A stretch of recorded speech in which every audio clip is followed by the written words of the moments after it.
दोस्तों, आज हम एक्सप्लेन करने वाले हैं हाल ही में आई मूवी आइडेंटिटी को, जिसकी कहानी आपका दिमाग घुमा देगी।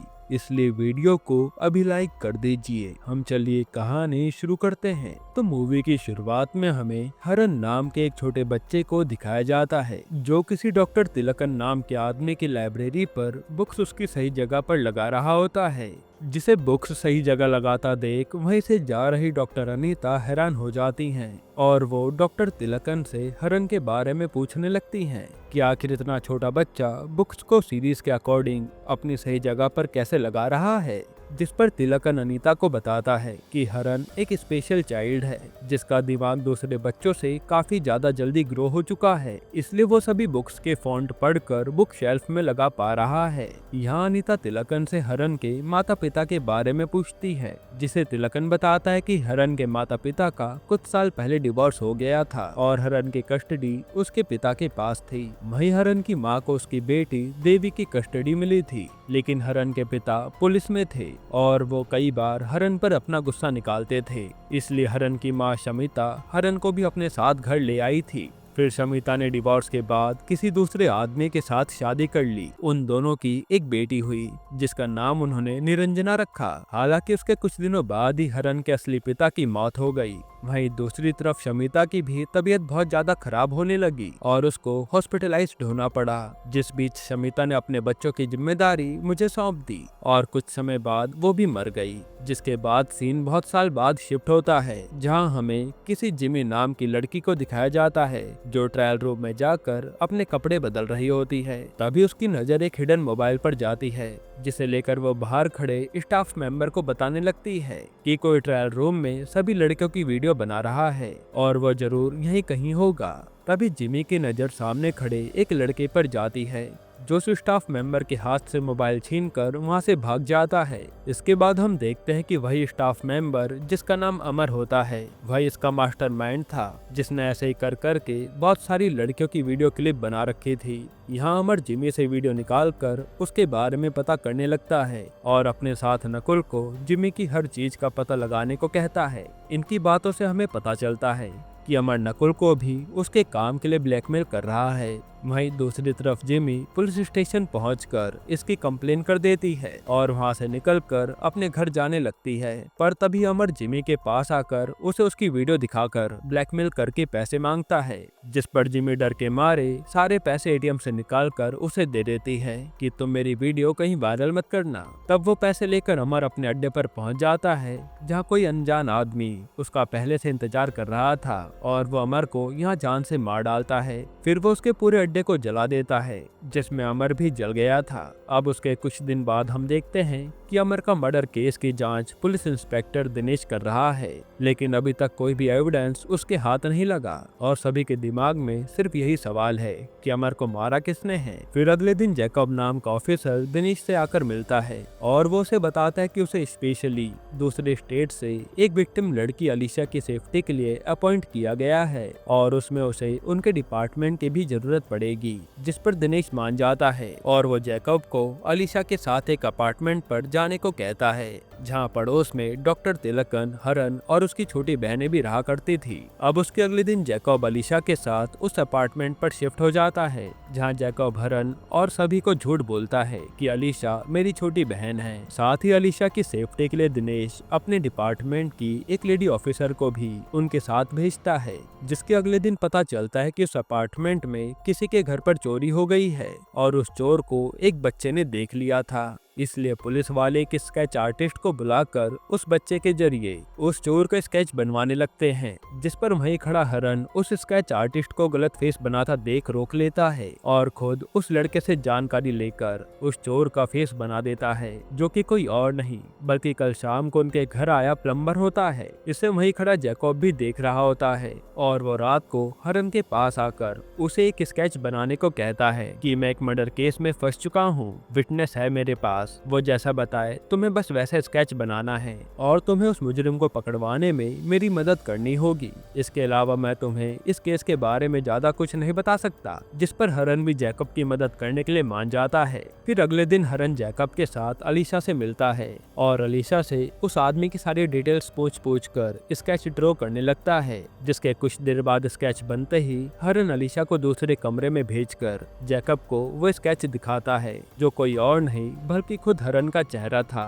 यहाँ हरन जैकब को बताता है कि अलीशा अभी काफी ज्यादा डिप्रेस्ड है और हमें उसे ठीक होने में कुछ टाइम देना चाहिए ताकि वो खुले माइंड के साथ उस आदमी का स्केच बनवा सके। और सिर्फ इसी के साथ ऐसा नहीं हुआ, बल्कि ऐसा कई सारे केसेस में भी हो चुका है जिसमें लोग अपने आप का स्केच बनाकर खुद को ही मानने लगते हैं। इसलिए अभी हमें अलीशा को कुछ टाइम रेस्ट देना चाहिए। और रही बात अलीशा की मेरा चेहरा बनवाने की, तो मैं तो उसके सामने ही खड़ा था, तो अगर मैं खूनी होता तो वो मुझे पहले ही पहचान लेती कि मैंने खून किया होगा। मेरा स्केच बनवाने की उसे क्या जरूरत पड़ी, जिसकी बात जैकब भी समझ जाता है। अब उसके अगले दिन जैकब हरन और अलीशा को लेकर उसी क्राइम स्पॉट पर पहुंच जाता है जहां अमर का मर्डर हुआ था। और जैकब अलीशा को फिर से उस आदमी का चेहरा याद करके हरन को उसकी डिटेल्स बताने को कहता है, जिस पर हरन उस आदमी का चेहरा बनाकर जैकब को दिखाता है। फिर जैसे अलीशा को वो फोटो दिखाता है, वो यही कहती है कि उस रात इसी आदमी ने अमर का मर्डर किया था। जिसकी बात सुनकर हरन हैरान हो जाता है,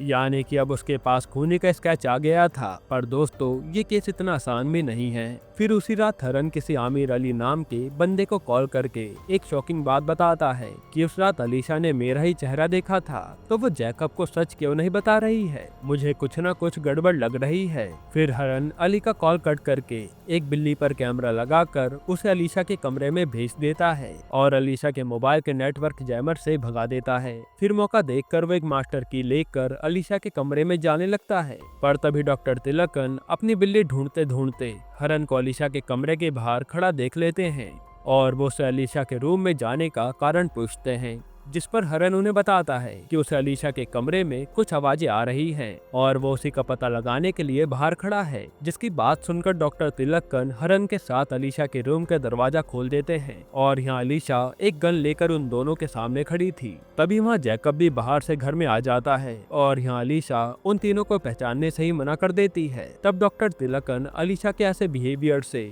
उसकी बीमारी के बारे में जान जाते हैं कि मैं बहुत टाइम से अलीशा को ऑब्जर्व कर रहा हूँ, जिसके ब्रेन पर एक्सीडेंट होने के बाद बहुत बड़ा डैमेज आया है, इसलिए वो कभी भी किसी भी आदमी को भूल जाती है। फिर इसी बात की कंफर्मेशन करने के लिए डॉक्टर तिलकन अलीशा को सुपरस्टार रजनीकांत की फोटो दिखाते हैं, जिसे पहचानने से अलीशा साफ इनकार कर देती है। इसके बाद डॉक्टर तिलकन अलीशा को हॉस्पिटल ले जाकर उसके काफी सारे टेस्ट कराते हैं। फिर वो हरन और जैकब को अलीशा की बीमारी के बारे में बताते हैं कि अलीशा को बहुत ही रेयर किस्म की बीमारी है, जिसमें इंसान सामने खड़े आदमी को पल भर में पहचान लेता है, पर पल भर में ही भूल भी जाता है।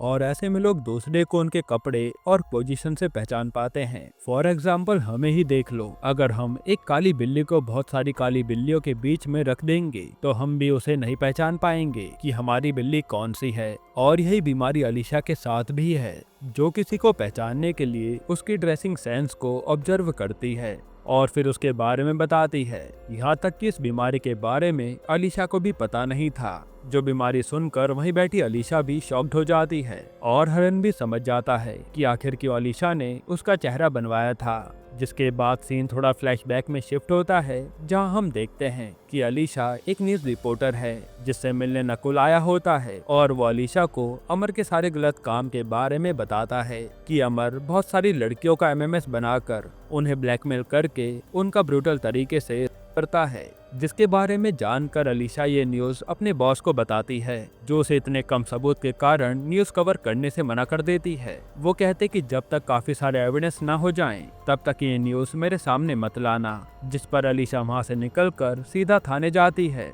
और जैकब को जाकर ये सारी बात बताती है कि मुझे एक अननोन पर्सन से पता चला है कि अमर नाम का आदमी लड़कियों की वीडियो क्लिप बनाकर उन्हें ब्लैकमेल करके उनका करता है, जिसकी इन्फॉर्मेशन को सुनकर जैकब पर्सनली इस केस को सॉल्व करने में लग जाता है। और उसी रात अलीशा के पास उसकी बॉस का कॉल आता है, जो उसे दी हुई इन्फॉर्मेशन पर न्यूज कवरेज करने के लिए मान जाती है, लेकिन वो कहती है कि हमें कल्प्रिट का चेहरा भी सही से दिखाना होगा। और तभी अलीशा को याद आता है कि उस अननोन पर्सन ने उसे अमर के अड्डे के बारे में भी बताया था, इसलिए अलीशा रात में ही अमर की फोटो क्लिक करने के लिए उसके अड्डे पर पहुंच जाती है, जहां वो कैमरा खोलकर अमर की सारी चीज अपने मोबाइल में रिकॉर्ड करने लगती है। पर तभी एक अननोन पर्सन आकर अमर को जान से मार देता है और उसके पूरे अड्डे को जला देता है, जिसे देखकर अलीशा पूरी तरह सहम जाती है और वहां से अपनी स्कूटी पर जाने लगती है। लेकिन तभी उसका ध्यान भटकने की वजह से उसका एक्सीडेंट हो जाता है और अलीशा के सर पर चोट आती है। वहीं दूसरी तरफ इस बारे में जैसे ही जैकब को पता चलता है,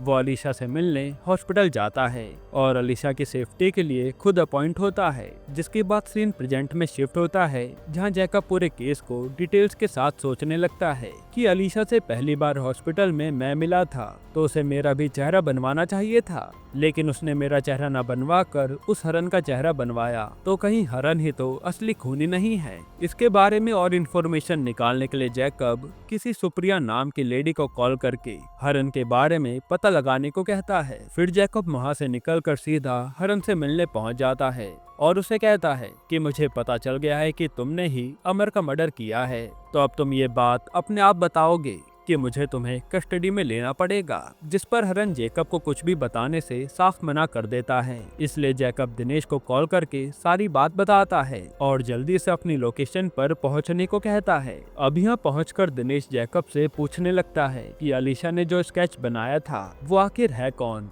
क्या वो असली खूनी नहीं है। जिस पर जैकब बताता है कि हरन को पहले ही अलीशा की बीमारी के बारे में पता चल गया था, इसलिए उसने हमें गुमराह करने के लिए एग्जिस्ट न करने वाले आदमी का चेहरा बना कर दिया और अलीशा को दिखाने पर उसने उसे तुरंत कल्प्रिट मान लिया, जबकि असली खूनी तो यही था जो सबको अब तक पागल बना रहा था। जिसकी बात सुनकर दिनेश एक पुलिस ऑफिसर से हरन को अरेस्ट करने के लिए कहता है, पर तभी वहाँ हरन के बनाए स्केच वाला आमिर अली नाम का आदमी आकर सरेंडर कर देता है कि मैंने ही अमर को जान से मारा था। जिसे देखकर जैकब भी शॉक्ड में था कि ये कैसे हो गया, क्योंकि उसे तो लग रहा था कि स्केच में एक इमेजिनेशन वाला इंसान होगा जो एग्जिस्ट ही नहीं करता। तब असली खूनी को देखकर दिनेश भी उसी आदमी को अरेस्ट कर लेता है और वहां से चला जाता है। फिर उसके चले जाने के बाद जैकब फिर से हरन के पास आकर कहता है कि तुम अपना सच बता के नहीं देते, क्योंकि एक न एक दिन तो तुम पकड़े ही जाओगे। अभी सरेंडर कर दोगे तो इससे तुम्हारी सजा भी कम हो जाएगी, क्योंकि तुमने एक ऐसे आदमी को जान से मारा है जो बहुत घिनौने काम करता था। साथ ही मुझे पता है कि तुम्हारे पास अमर की हार्ड डिस्क की कॉपी है। जिस पर हरन जैकब को बोलने लगता है कि मान लो अगर मैंने अपना जुर्म कबूल भी कर लिया और मैंने अमर को मार कर उसकी हार्ड डिस्क की कॉपी भी ले ली, तो मैं उसके अड्डे को क्यों जलाता, थोड़ा दिमाग लगाकर तो सोचो। जिसकी बात सुनकर जैकब दिनेश को कॉल करके क्राइम सीन पर मिली उस हार्ड डिस्क के बारे में पूछने लगता है कि वो उसे कहां से मिली थी। जिस पर दिनेश बताता है कि वो उन्हें अमर के कपड़ों के अंदर मिली थी। तब जैकब दिनेश से वो हार्ड डिस्क मांगने लगता है, जिसको देने से दिनेश साफ इनकार कर देता है कि वो ऐसे दूसरे स्टेट के पुलिस ऑफिसर को कोई भी एविडेंस प्रोवाइड नहीं कर सकता, क्योंकि उसको दिखाने के लिए पहले परमिशन लेनी पड़ेगी। अब उसके अगले दिन सुप्रिया जैकब को कॉल करके उसे हरन की सारी इन्फॉर्मेशन बताती है। वहीं दूसरी तरफ दिनेश भी कर्नाटका पुलिस में कॉल करके जैकब के बारे में पता करता है, जिसे वहाँ के पुलिस ऑफिसर बताते हैं कि जैकब को पुलिस डिपार्टमेंट से काफी समय पहले निकाला जा चुका है और वो अब एक क्रिमिनल है जिसे वो काफी टाइम से ढूंढ रहे हैं। जिनकी बात सुनकर दिनेश शॉक्ड हो जाता है कि जिसको अलीशा की सेफ्टी के लिए रखा था वो तो एक पुराना क्रिमिनल निकला। इधर हरन अलीशा के पास जाकर उसे सब सच बताता है कि कुछ टाइम पहले एक आदमी ने मेरी बहन नीरजा के साथ रेप किया था, जिस वजह से नीरजा अभी तक डिप्रेशन में है। इसलिए हम इसी फ्लैट पर शिफ्ट हो गए थे ताकि पुरानी बातों से उभर पाएं। लेकिन उसके कुछ दिन बाद अंसल नाम के लड़के ने आकर मुझे बताया कि उसकी बहन शकीना के साथ भी उसी आदमी अमर ने रेप किया है और अब अमर उसे वो रेप वीडियो दिखाकर ब्लैकमेल कर रहा है। जिसकी बात सुनकर मैंने एक प्लान बनाया और अंसर के साथ मिलकर अमर को मारने उसके अड्डे पर पहुंच गया था, जहां अमर को मारते वक्त तुमने मुझे देख लिया। हालांकि फिर शकीना के पिता आमिर अली आकर मुझसे मिले, जो मेरी जगह जेल जाने को तैयार थे, क्योंकि मेरी वजह से आज उनकी बेटी जिंदा थी और गुनहगार को सजा मिल चुकी थी। इसलिए आमिर अली ने मुझे बचाने के लिए खुद को सरेंडर कर दिया। जिसके बाद सीन प्रेजेंट में शिफ्ट होता है, जहां अलीशा हरन की पूरी कहानी को डीपली समझ जाती है। पर तभी हरन के पास दिनेश का कॉल आता है, जो उसे जैकब के बारे में सारी बात बताता है कि हमें देखना चाहिए कि ऐसा उस हार्ड डिस्क में क्या है जिसको पाने के लिए जैकब इतना सब कुछ कर रहा है। जिसकी बात मानकर दिनेश वो हार्ड डिस्क लेकर हरन के घर जाने लगता है। वहीं दूसरी तरफ हरन भी अलीशा को अपने साथ कार में बैठाकर वहां से अपने घर की ओर जाने लगता है। पर तभी जैकब एक गाड़ी से हरन की कार को ठोक देता है, लेकिन हरन जैकब से बचकर वहां से भागने लगता है। इसी बीच हरन अलीशा को अपनी कार से धक्का भी दे देता है, ताकि अलीशा की जान को कोई खतरा ना हो, और वहां गिरकर अलीशा भी बेहोश हो जाती है। वहीं दूसरी तरफ हरन और जैकब की कार का भयंकर एक्सीडेंट हो जाता है। अब उसके 4 दिन बाद अलीशा डॉक्टर तिलकन से मिलकर उसे शॉकिंग बात बताने लगती है कि जब हरन और जैकब की फाइट हुई तो उसके बाद हरन सेफली बचकर मेरे साथ दिनेश के पास गया था, जहां हरन ने वो हार्ड डिस्क लेकर दिनेश को मार दिया था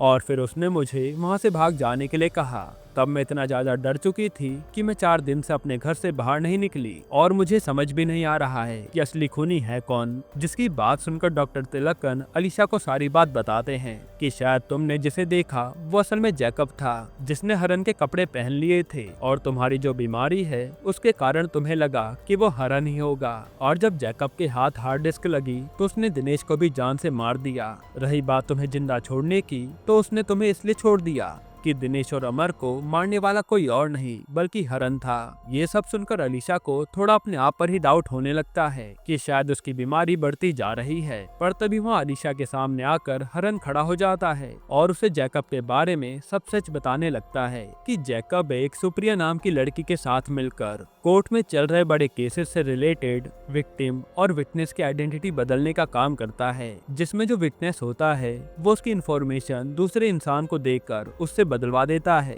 जिससे जैकब और सुप्रिया को बहुत ज्यादा फायदा होता है, क्योंकि वो पहले इन विक्टिम को बचाने का नाटक करते हैं, फिर क्रिमिनल्स को बताकर पैसों के लालच में उन्हें मरवा देते हैं। ये एक तरह से इनका बिजनेस है। इसी तरह एक बार चिनप्पा नाम के बिजनेसमैन ने बहुत बड़ा पैसों का स्कैम किया था, जिस बारे में एक जर्नलिस्ट को पता चलते ही वो इसकी कंप्लेन करने पुलिस स्टेशन जाने वाला था। लेकिन उसके वहां जाने से पहले चिनप्पा ने उसके घर में पहुंचकर उसे जान से मार दिया था, जिसका मर्डर होता हुआ दूर खड़ी जर्नलिस्ट की बीवी चित्रमणि ने देख लिया था और बाद में उसने कोर्ट में जाकर सब कुछ बता दिया, जिस वजह से चिनप्पा को अरेस्ट कर लिया गया और वो केस अभी तक चल रहा है। साथ ही चित्रमणि की प्रोटेक्शन के लिए उसे आइडेंटिटी प्रोवाइड कराई गई, जिसे सुप्रिया ने पता लगाकर चिनप्पा के आदमियों को बता दिया। फिर अगले दिन हियरिंग पर चिनप्पा के आदमियों ने चित्रमणि को जान से मारने का ट्राई भी किया, लेकिन चित्रमणि अपनी जान बचाकर वहां से भाग निकली। जिसके बाद जैकब को उस जॉब से निकालकर दूसरी जॉब प्रोवाइड कर दी गई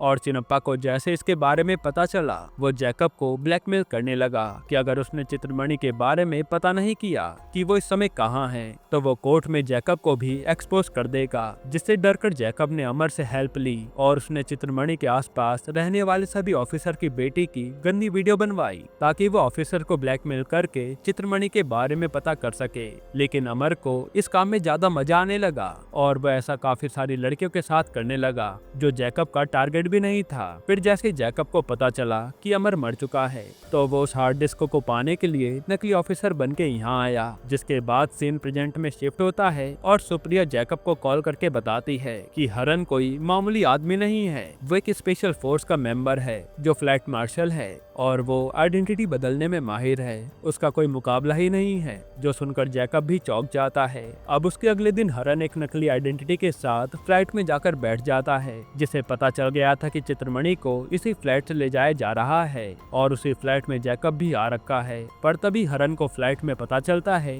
कि जैकब तो इस फ्लैट में है ही नहीं उसने तो इस फ्लाइट को चलाने वाले लोगों को कोई वीडियो दिखाकर ब्लैकमेल कर रखा है, जो जैकब के कहने पर इस फ्लाइट को दूसरी फ्लाइट के साथ क्रैश करने वाले हैं। अब इसी फ्लाइट में चिनप्पा भी बैठा होता है, जिसे नहीं पता था कि जैकब तो पूरा प्लेन ही क्रैश करवाने की फिराक में है। तब हरन चिनप्पा को साइड में ले जाकर उससे जैकब का प्लान जानने लगता है कि जैकब ने इस दौरान किस किस लड़की को ब्लैकमेल किया था। तुम्हें जो भी पता हो मुझे बता दो। जिस पर चिनप्पा उसे बताता है कि जैकब के प्लान के बारे में मुझे ज्यादा कुछ नहीं पता, लेकिन वो किसी निवेदिता और शकीना नाम की लड़कियों को ब्लैकमेल कर रहा था। जिसकी बात सुनकर हरन जल्दी से निवेदिता के बारे में पता करने लगता है, जिसके पिता उसी फ्लाइट लैंडिंग के सिग्नल भेजने वाले जॉब करते थे। वही दूसरी तरफ जैकब के कहने पर निवेदिता के पिता फ्लाइट को गलत सिग्नल भेजने लगते हैं, लेकिन सिग्नल पहुंचने से पहले ही हनन उस फ्लाइट में जैमर लगा देता है और दूसरी तरफ पुलिस निवेदिता के पिता को अरेस्ट कर लेती है।